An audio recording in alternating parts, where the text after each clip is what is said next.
इन सब के खिलाफ मानहानि का केस दर्ज करूंगी। क्यों? क्योंकि इन्होंने मेरे पूरे ना राजनीतिक कैरियर पे इन्होंने ना छवि मेरी खराब की है। हमारा ये कहना है कि ये सारे आरोप निराधार और बेबुनियाद हैं और इसमें कोई सच्चाई नहीं है। रीवा के इतिहास में सबसे बड़ा मनी ट्रेल और पैसे लूटने की घटना और ऐसी घटना का खुलासा होने जा रहा है जिसके विषय में रीवा शहर के और तमाम मध्य प्रदेश के लोग सुनकर चौंक जाएंगे।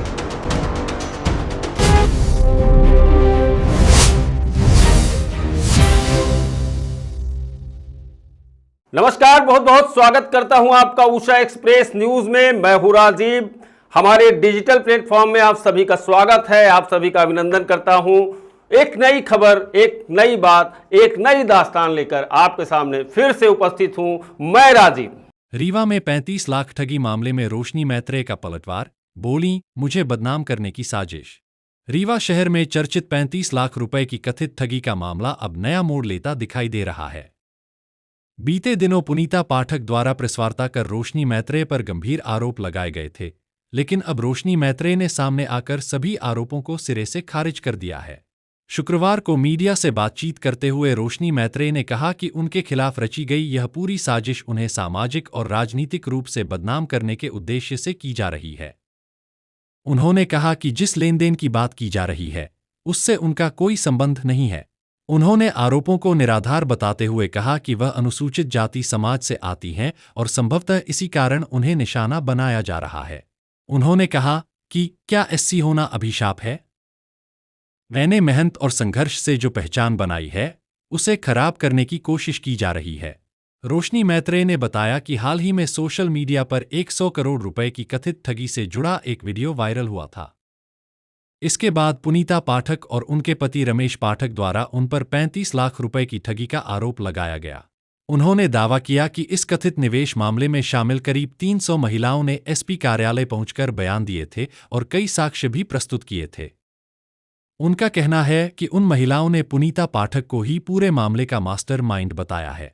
रोशनी मैत्रेय ने यह भी कहा कि सोशल मीडिया में कुछ ऑडियो वायरल हुए हैं जिनमें पुनीता पाठक द्वारा ब्याज पर पैसे लेने और कमीशन लेने की बात कही जा रही है। उन्होंने सवाल उठाते हुए कहा कि यदि वास्तव में 35 लाख रुपए दिए गए थे तो क्या उसका कोई लिखित प्रमाण, दस्तावेज या लेन देन का रिकॉर्ड मौजूद है? वहीं रोशनी मैत्रेय के ससुर ने चेतावनी देते हुए कहा कि यदि आरोप वापस नहीं लिए गए तो पुनीता पाठक के खिलाफ मानहानि का मामला दर्ज कराया जाएगा।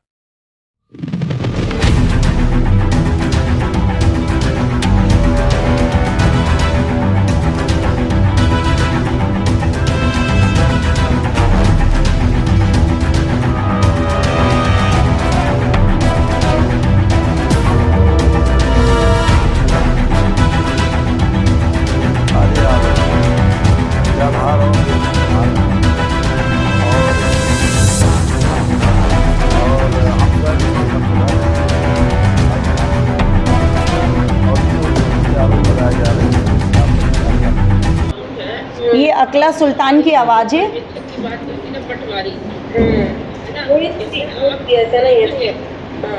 आपको पैसा दूंगी, आप उनको पैसे दोगी, तो फिर ये हो जाएगा। बिल्कुल सही बोल रहे हैं आप। 27 मिनट का था, 34 मिनट 8 सेकंड। हम डाउनलोड है लीजिए। वो इसमें स्वयं स्वीकार कर रही हैं। अच्छा, दूसरी चीज़, वो स्वयं पुनीता पाठक उसमें वो स्वीकार कर रही हैं कि मैंने पर्यवेक्षक के तौर पे कई लोगों से पैसे भी लिए हैं। किसी से 3 लाख, किसी से 4 लाख नौकरी लगवाने के भी पैसे लिए हैं। पुनीता, ये ऑडियो में वो स्वयं स्वीकार कर रही हैं। ये देखिए, इसमें कहीं भी मेरा नाम नहीं है। तो हमको जानती है ना, आप हमको भी नाम कर देती है। हम आपका जो लिखा एग्रीमेंट खत्म कर उसको जी आपका नाम ये उछाला गया अपनी पाठक की ओर, तो इसके खिलाफ आप क्या जाएंगे आगे क्या? मैं इन सब के खिलाफ मानहानि का केस दर्ज करूंगी। क्यों? क्योंकि इन्होंने मेरे पूरे ना राजनीतिक कैरियर पे इन्होंने ना छवि मेरी खराब की है। और मेरे पीछे कोई बोलने वाला नहीं है। मैं बोल रही हूँ, आज मैंने जो भी मुकाम हासिल किया है राजनीति के क्षेत्र में, मैंने अपने दम पे नहीं किया, वो मेरी कास्ट की वजह से मुझे मिला है और मैं अपनी कास्ट पे गर्व करती हूँ। मुझे बहुत फ़ख्र है कि मैं एससी की महिला। जब अंकित इतनी बड़ी रकम आप कहाँ गई होगी, किसके पास होगी? ये मैं नहीं जान सकती कि कहाँ गई होगी और किसने दिया और किसको कहाँ गई, क्योंकि सिर्फ मैं अभी अपना ये वाला करने आई हूँ। तो ये वाले सवाल सिर्फ पुनीता पाठक दीदी ही दे सकती हैं आपको।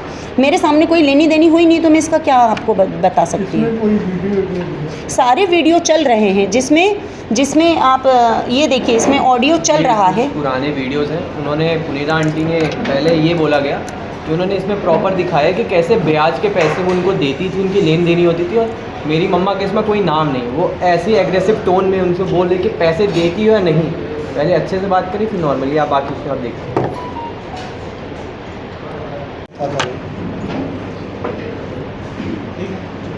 क्या नाम है आपका? रोशनी मैत्रे। अपने पत्रकार वार्ता बताइए, क्या अभी कुछ समय से यूट्यूब पे और मीडिया के माध्यम से एक वीडियो बहुत तेज़ी से वायरल हो रहा था कि 100 करोड़ का कोई मामला था। तो मैंने भी वो वीडियो देखा था, 2 दिन 3 दिन वो वीडियो चला। उसके बाद एक श्रीमती आदरणीय पुनीता पाठक जी हैं, पति रमेश पाठक जी, महाजन टोला में रहते हैं, उनका एक वीडियो सामने आया जिसमें उन्होंने अपने वीडियो में बयान में ये कहा कि इस पूरे मामले में अगर मैंने कोई पैसा की लेनी देनी हुई है तो उसमें रोशनी का हाथ है। तो ये उनका कथन गलत है, इसमें मेरा कहीं कोई भी लेना देना नहीं है। और क्योंकि मैं एससी से हूँ और मैं राजनीति भी करती हूँ और अपनी मेहनत से और एससी के कारण मैंने जो भी पद पाया है, आगे तरक्की की है, तो शायद से कहीं ना कहीं उनको ये खुन्नस है कि मैं आगे जा रही हूँ। इसके लिए उन्होंने दोनों चीज़ों को, मेरे नाम को और मेरी तरक्की को मद्देनज़र रखते हुए पूरा अपना जो भी जो वीडियो में चल रहा है, जैसा कि वो इससे पहले कुछ जो महिलाएं 100 करोड़ की जो लेनी देनी हुई थी, 3-4 वीडियो वो भी आए थे, उसमें उन्होंने एसपी ऑफिस में जाके किया है। मैंने वो वीडियो भी सुनी है जिसमें पुनीता दीदी खुद स्वयं स्वीकार कर रही हैं कि मैंने है ना पैसे लिए हैं और लेनी देनी हुई है। और उसको आधार पे जब ये सारी चीज़ें मीडिया के सामने आ गई तो उन्होंने मनगढ़ंत कहानी बन के मुझ पे ये गलत आरोप लगा रही हैं। उसी का मैं खंडन करने के लिए आप सबके सामने, मीडिया भाइयों के सामने आई हूँ कि ये सारे मिथ्या आरोप हैं, मेरा इसमें कहीं भी कोई लेना देना नहीं है। एक वीडियो वायरल हुआ है जी, आप वो एक चेक दिखा रही हैं, बोल रही आपके साइन है उसमें जी, इसमें कहाँ तक सच्चाई है? वो झूठ है। इससे पहले ये अभी और वीडियो में उस चेक से पहले भी वो बोली, उन्होंने सन भी बताई है 2024। हाँ। तो 2024 से अब तक आपने वो चेक क्यों नहीं है ना इशू कराए? आप 2024 से अब तक क्यों चुप बैठी थी? ये रहती है। जी जी जी। तो ये सारी अगर मुझे सिर्फ फंसाने की चालसाजी है, बाकी का इसमें मेरा दूर दूर तक कहीं भी कोई भी लेना देना नहीं है। पुनीता पाठक जिससे आपके परिचय थे पहले, राजनीति कुछ आप लोग जी, अचानक से अब ये बातें कैसे आने लगी? आप एक दूसरे के ऊपर आरोप प्रत्यारोप कैसे चल रहे हैं? जी, पुनीता पाठक जी मेरी बहुत अच्छी मित्र रही हैं। उन्होंने, हम लोग पार्टी में, ऐसे हमारा घर से संबंध नहीं है, पार्टी में कभी कोई मीटिंग या बैठक होती है तो हम लोग पार्टी कार्यालय में मिलते हैं। गुड़ चौराहे तक, ऑटो तक हमारा सफ़र रहता है।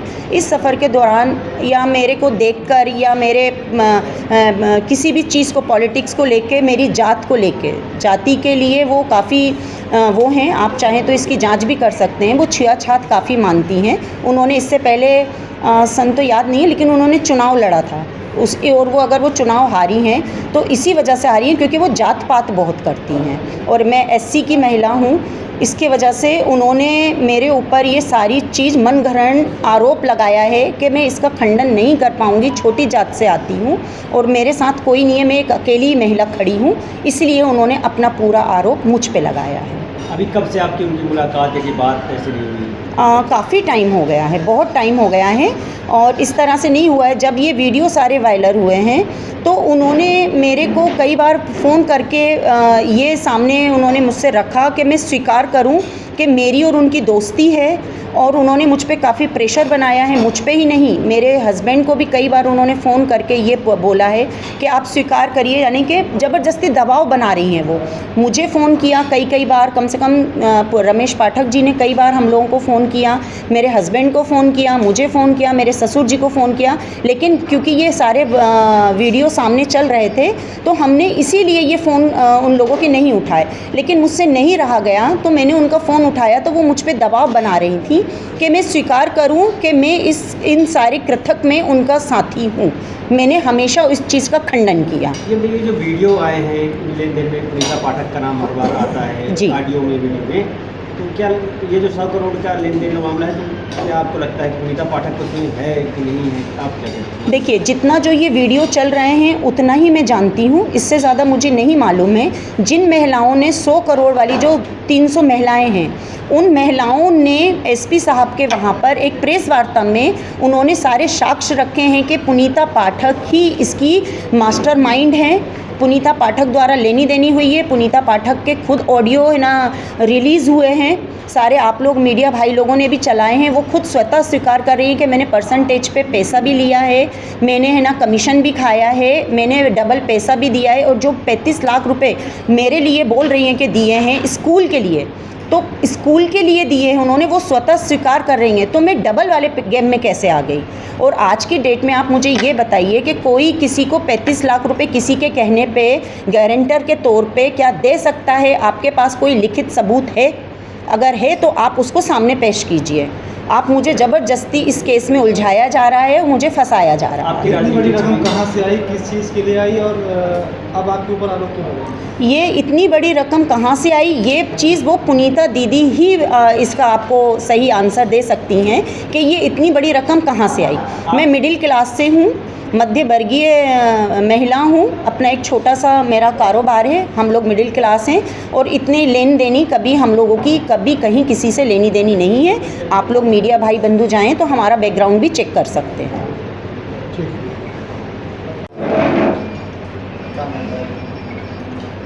मैं सभी मीडिया के सम्मानीय सदस्यों का अपनी ओर से प्रणाम नमस्कार करता हूँ।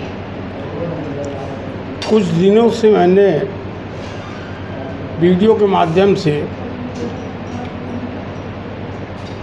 ये रोशनी मैत्रेय जो है, ये हमारी बहू है, इनके नाम से एक वीडियो चल रहा है कि आदरणीय रमेश पाठक जी, सम्मानीय पुनीता पाठक जी के द्वारा इनके ऊपर कई प्रकार के गंभीर आरोप लगाए हैं।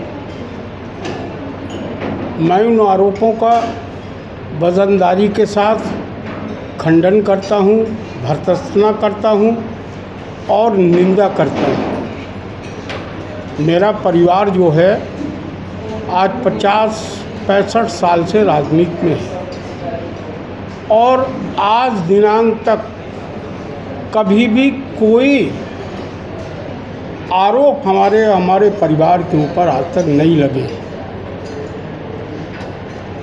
मैं वीडियो देखकर मैं बहुत दुखी हुआ और आज मैं आपके माध्यम से उन्हें कहना चाहता हूँ कि जो भी आरोप आपने लगाए हैं वो सारे आरोपों को आप स्वतः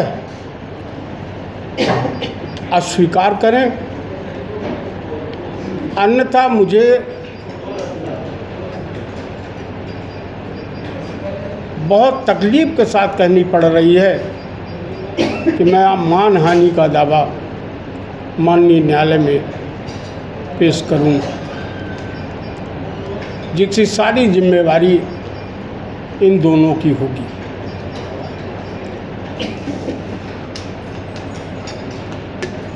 मेरा किसी से कोई लड़ाई, किसी से झगड़ा नहीं है। पुनीता जी क्या कर रही हैं, रमेश पाठक जी क्या कर रहे हैं, मुझे इससे भी कोई मतलब नहीं है। मैं पुलिस डिपार्टमेंट से आग्रह करता हूँ, विनम्र निवेदन करता हूँ कि इसकी उच्च स्तरीय जांच करा दी जाए ताकि सच्चाई सामने आए और कौन सच्चा है कौन झूठा है ये तहकीकात में अपने आप सब मीडिया के सामने आ जाएगा। मैं इन्हीं शब्दों के साथ एक बात और कहना चाहता हूँ कि वो खूब वीडियो चलाएं, लेकिन इतना ध्यान रखें कि इतना रहे ख्याल सताने के साथ साथ अब हम भी बदल गए हैं ज़माने के साथ साथ। धन्यवाद। जय हिंद। किस तरह का आरोप लगाया गया? जी, किस तरह का आरोप लगाया गया है पुनीता पाठक जी? इन्होंने आरोप लगाया है कि किसी महिला को पुनीता जी द्वारा पैसा दिया गया और वो पैसा जो है रोशिनी मैत्रेय के माध्यम से दिया गया 45 लाख रुपए, 35 या 45 ऐसा कुछ दिया। किस आधार पर वो आरोप लगाया? और उनका ये कहना है कि रोशनी जी से हमारी दोस्ती थी, अगली महिला ने पैसा मांगा, हमने कहा कि अगर रोशनी जी कह दें तो हम दे देते हैं, तो रोशनी जी ने कह दिया कि हाँ आप दे दो, इसकी जिम्मेवारी हमारी है। उन्होंने पैसा दे दिया।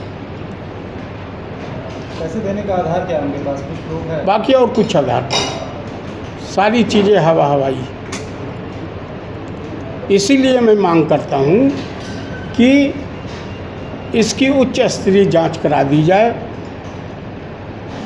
तो उससे क्या है कि सत्यता की जानकारी सबको हो जाएगी। अभी ये भ्रम फैला रहे हैं पूरे शहर में। क्या लगता है कुछ राजनीतिक षड्यंत्र तो नहीं है? जी, राजनीतिक षड्यंत्र तो नहीं है इसके पीछे? राजनीतिक षड्यंत्र तो उन्होंने अभी बताया ही कि हम लोग तो मिडिल क्लास के हैं और मिडिल क्लास के होने के नाते बहुत सारे अपमानों को भी झेलना पड़ता है। कभी कभी अमृत को जहर को भी अमृत समझ के पीना पड़ता है। तो ये सारी चीज़ें होती हैं, लेकिन इतनी ईर्ष्या इतनी जलन नहीं होनी चाहिए। अगर कोई बढ़ता है तो उसे रोको मत।